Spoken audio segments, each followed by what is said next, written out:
Hey, good morning, everybody. It's Hammer. Today is Thursday. I had to figure it out. Today's Thursday, March 6th, 2025. I, of course, am here at the Daily Mortgage Rate Update, the only place on the web where you can join me live each and every weekday morning, 9:30 a.m. Eastern Time, coming to you this morning from the Great Smoky Mountains. Hopefully the last snow, though, right? This is what we got going on this morning. We got a little bit of snow. Not a lot, but just enough. It's March. Boy, I'm feeling jittery here. There we go. We'll hold that on there. So it's March. I'm ready to go ahead and call it a day. By the way, see that driveway up there, up at the top? That's where the barn will be. I'll show you as it's coming out, but that's where they will be building it. Hopefully they start building it on Monday. It was supposed to start this week and it got pushed back, which actually ends up working out. So anyway, if you're watching the replay, don't forget, just put hashtag replay in the comments. Let me know that you were here. If you're here live or on the replay, don't forget to smash that like button, tag a little friend, share this post in a group. If you want a quick reminder that I'm going live, I send out a text message before I do each day. Oh, no, it's this one. Hold on. You can sign up for that at hmmr.io/reminder. It's absolutely free, and of course, you can unsubscribe at any time. But if you just want a quick reminder with the links that I'm going live, so you can pop on Facebook or YouTube and you don't want to depend on them or have to remember what time it is, then go ahead and take a look at that, and we'll get you dialed in. So I'm going to go ahead. Let's say hi to my live friends. Who's here this morning? Say good morning. We got Allison Foy. Good morning, Allison. I see you posting on social. I'm loving it. Keep doing it. Ron Siegel. Good morning, sir. National Oreo Cookie Day. Finally, here's one I can get behind. What's your favorite Oreo cookie? And don't tell me you don't like Oreo cookies, because they have like gluten-free Oreo cookies. I think they even have like veggie Oreo cookies at this point. What's your favorite Oreo cookie? I'm going to go ahead and put that in the question of the day. What is your favorite Oreo cookie? Now, back in the day, when I was an originator in New Jersey 20 years ago, I was part of a BNI group, and you know how hard, those of you that are in them know how hard that could be sometimes for a mortgage person to get into the BNI group. And so I was in that BNI group, and I would take the motorcycle all the time, and I had to drive by a Nabisco factory. Oh my goodness, it smelled so good. So which favorite Oreo cookie? For me, I'm going with the old double stuff. I also like those thin, lemon thin ones. Those are good too. So you can hear the floor guy, by the way. I'll show you the floors later. So anyway, what is your favorite? Let's say hi to everyone else here this morning. Get back on track here. Buenos dias, Thomas Sloan. Good to see you, sir. Robin Davis. Good morning. Megan Lindbergh, Mike Brown, Julie Lawrence. Hello, Angela Walters, Glenn Boussard, James Mahan, and Mark Clark. Great to see you all. Deb Dickinson, Randy Tico. Giddy up, sir. Rob Stewart, Michael Love, Kyle Mazekas in the house. Tim Klyla, Amy Blauser. Tim, the sites are coming, baby. They're coming. Almost there. Allison Foy, Dina Cook, Brandy Brickler. Great to have all of you. Are you serious, Brandy? There's a Post Malone Oreo collaboration. I am so out of the loop. I did not know that. Is that for real? Is that a real thing? So, all right. Well, you guys go ahead and do the question of the day. Tell me, what is your favorite Oreo cookie, since Ron Siegel says today is National Oreo Cookie Day.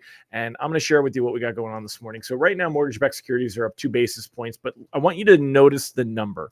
They're at 101.46, okay? This is a big deal to me because in the past, you probably remember that I've drawn a line in the sand at 101.50 for this mortgage-backed security 6.0 coupon. So they are back below that 101.50. The 101.50 would have acted as a technical resistance level, and then now it acts as technical support. So when you take a look here and you see that mortgage-backed securities, they pushed above right here. This is the 101.50 level, right? And they pushed above it, and then now they're falling back below it. And you could see that even though they've been fighting, we've had 3 days of red candlesticks. This is a big deal. There's a lot of red flags right now. So I'm going to leave the question of the day up, but I'm going to throw my lock advice at the bottom. So this morning, let's talk about rate sheets with mortgage-backed securities being up a couple of basis points. And there's a lot of volatility. I'm going to go a little bit deeper on that. But rate sheets this morning are going to be probably a little bit worse than what we saw on yesterday, right? Because mortgage bonds, they tanked down to these levels, but then they pop back up. and then they lost ground through the day. Now, the last couple of days, I talked about reprice risk being low, and yet we've seen a lot more volatility the last couple of days. I'm going to move this to the 5-day chart, and you can see, so everything in front of this dotted line is today, is everything here is today. This is yesterday and the day before, and you don't see it as much here, but we've seen some volatility, right? And here's the deal. I'm pretty much locking anything closing near term. I don't have a crystal ball. I do not know what tomorrow's jobs data is going to be, and quite frankly, I'm not going to even throw my hat in the ring for forecasting it, because it's never right. People have great reasons why they believe things are going to be the way they are. You listen to different talking heads and economists, but yet then something totally different happens and they're like, well, we don't know why that happened. I don't know what's going to happen tomorrow. I'm not a gambler. I'm a poker player. There's a difference. Okay. There is definitely some luck involved in poker, but long-term strategies win. All right. If you look for the short-term win every hand, you can't win every hand in poker. You're trying to win long-term, trying to win more of those decisions. And that's why I'd be locking anything that's closing in the next 15 days. And anybody that's risk averse, if you're tight on DTIs, if you have borrowers that are just a little bit shaky, I mean, take a look here. We've seen mortgage pricing really drop down. We were in those sevens, and now we're in those lower, the mid sixes or high sixes. Let's take a look at what we got going on here. I mean, look at since the middle of January when things peaked, right? Look at that nice drop, and we're starting to see a tick back up though on locks. And I switched to locking yesterday, talked about locking yesterday. We sent alerts out for anything near term. Things that have time, I think we'll see a second surge. Now, let's talk about why this is happening, okay, and what's going on. So part of it is bond markets outside of the United States. So the German bond market, bonds yields have jumped tremendously because if the U.S. is not willing to back the war and provide all the stuff for Ukraine, well, Europe is now stepping up.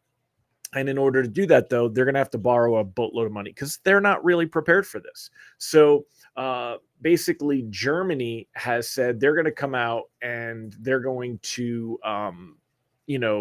fund a lot of this. And in order to do that, they're doing it in loans, by the way. But in order to do it, they're going to have to borrow because they don't have the money either. So bond yield rose, not bond, Bund yield rose on Wednesday, the most since the Berlin Wall fell back in 1990, the worst German bond rout since 1990. Now, there's two trains of thought here. Part of the argument would be, well, money is going to go into U.S. treasuries and improve them, right? And drive that pricing down because you're going to have more demand and there's less supply. And generally, that would be good for us. But also the whole all boats rise in the tide and lower in the tide type of thing. So German bonds extended their route with debt markets around the world sliding in the wake of Berlin's historic plan to unlock hundreds of billions of euros for defense and infrastructure. Yields on their 10-year Bunds continued their march, adding as much as 14 basis points to reach 2.93. Now, I want to take a minute and show you on U.S. Treasuries, the Treasury bond, the 10-year, we were all the way down to 4.16, and the next day we were at 4.24, and that 4.24 is at the 200-day moving average. See the 200-day moving average, this purple line right here? That's the line in the sand, and we popped above it now. We're at 4.28. Yesterday we closed at 4.28. Today we're at 4.28. Now, arguably could come back down. If tomorrow's jobs data shows any kind of weakness, if unemployment ticks up, if the number of new jobs created comes in lower than expected, any kind of that data, we'll see it come back down and rate sheets will start to improve again. And we can then step back and figure out where things are going to go. However, if something comes in a little bit hot tomorrow, it's not going to be good. And that's like this morning, jobless claims,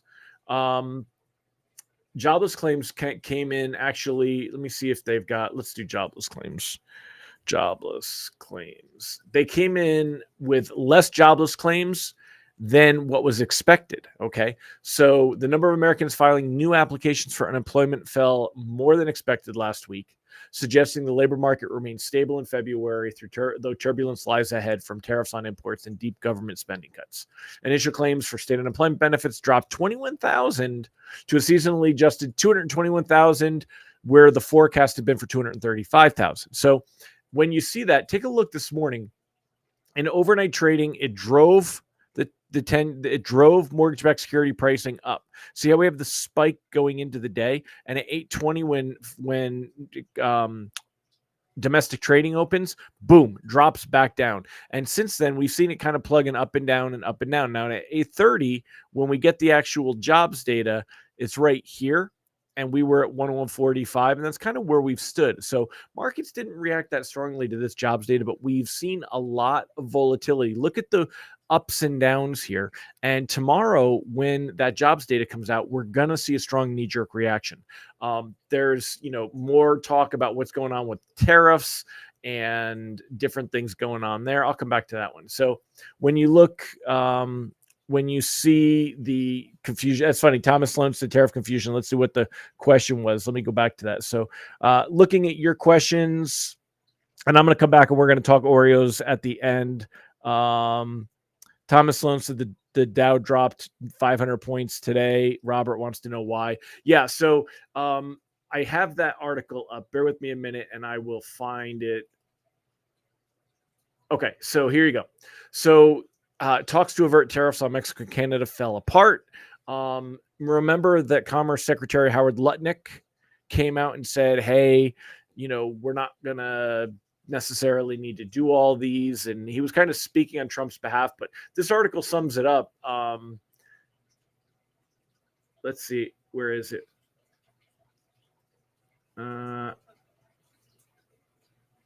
Only Trump speaks for Trump. And the president wanted to move forward. So it's funny. The first thing Tuesday, Trump forged ahead, placing 25% tariffs on most goods from Mexico and Canada, making clear the fatal flaw in negotiating process. Only Trump speaks for Trump, and the president wants to move forward. Now, again, I don't care whether you love him or hate him. It's really regardless. It's irregardless, right? It doesn't matter. But what does matter is how all of this affects rates and affects our clients and things like that. Trump is a wild card. He is erratic. He flips back and forth. He does not care about what he said 5 minutes ago. He'll say something different. You can argue that he's extremely strategic in this way, or you could argue that he's an idiot in this way. I don't care how you feel about it. And how I feel about it doesn't matter. But what it does apply to is what's going on in the markets. So markets are on edge because there could be this whipsaw flip-flop. And on one minute they're thinking this, they're trading this. The next minute they're trading something else. Now there's a lot of concern. Look at this. Recession trade is back on Wall Street. Bank stocks and Russell 2000 have slumped on growth concerns, with treasuries and gold having rallied. So we have, just a lot of movement going on in the markets, including with bonds, right? And normally we haven't seen this much of a relationship between stocks and bonds in years. But it's just, these moves are so large. If stocks go tanking, you see bonds benefit a bit. If stocks are rallying, you see bonds lose ground on that right now. And a lot of this has to do with what they think is going to happen, how this is going to play out. Remember, the tariffs are supposed to have been inflationary, and that would have been bad for bonds. But yet now they look at the tariffs and think that's going to adversely affect economic conditions, business conditions in the U.S. So therefore, bonds have been winning from that. All of this is kind of where things are at. So there's a lot of volatility right now when we look at this, a lot of flip-flopping. The expectation tomorrow, 160,000 new jobs, for unemployment to stay at 4%. If we see any kind of change to any of that, it's going to see a very strong reaction. That's why near-term loans, I would just lock. Unless you really want to float into tomorrow and you're totally willing to gamble, the consumer knows that tomorrow we could see a knee-jerk reaction. Hopefully you'd be closing, towards the end of those 2 weeks, because if you have a loan closing next week, I wouldn't be floating it at all. It's just too much risk, and there's no time to recover. If we see a strong reaction, and you could lose about 1/8 of a point in rate, what is the upside, right? And how much of that? Now, we've also seen lenders very, very quick to reprice. Some of these reprices I saw yesterday were making me scratch my head. We'd barely seen moves in bonds, but lenders were repricing. It shows that they are a lot of lenders right now are aggressively pricing rate sheets to get loans. but that makes them very jumpy, very jittery, and they're quick to reprice. So keep all that in mind as we go into it over the next couple of days. We'll go into the rest of your stuff. The Mike Morano fixed your YouTube. You didn't want to get on Austin's bad side. That's funny. Ron Siegel's got some stuff posted up there. Let's talk cookies. Let's talk cookies, my friends. So what is your favorite? We talked about what is your favorite Oreo cookie, and I am trying to find them. So Brandy still says there's that Post Malone collab with Oreo. I want to check that out. Julie loves the mint double stuffed. I didn't even know they made those. I'll have to check them out. Double stuff James Mahan with milk. Of course, dude. Cow's milk, right?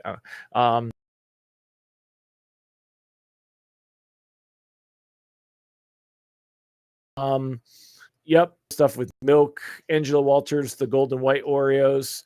Allison Foy, whatever your friends buy, you'll eat their Oreos. Oreos, dude, you're right. John wins the internet day. Fried Oreos are the bomb. A salted caramel one. That's the one with Post Malone. Very cool. Classics with milk for Mr. Tickle. Hot out of the oven, a Costco cookie. Jerry, why you gotta do me like that? We're talking Oreos, man. Today is National Oreo Cookie Day, not National Costco Cookie Day. Oreos, double stuffed, dipped in pancake batter and deep fried. Yep, there you go, Sean. How are you not 500 pounds with the way that I see you talk about food? Good morning, Yasmin. Let's see. Going through classic or golden milk chocolate. I didn't know they made a milk chocolate. Oh, mint chocolate. Yeah, the mint ones are pretty good. Ron, I'm a gambler. I want to place a bet tomorrow's jobs report inaccurate and it will be revised, but the market will react anyway. Yeah, well, exactly. It's the only thing you can count on. Brandy said, with all these new layoffs, how are we going to see a stronger labor market? Again, the argument on that, Brandy, is how many people have actually been laid off by now and have they entered the workforce? A lot of them were given some kind of a paid leave. So if they're not participating, they're not unemployed, right? If they're not actively looking for a job, they're not unemployed. So there's some weirdness when we're going to look at these numbers, which would you be surprised? Mike Brown's looking for the Lemon-O. Dan Crowley is a regular cookie guy. All right, there's a Jerry. You got it. The OG Oreos for you.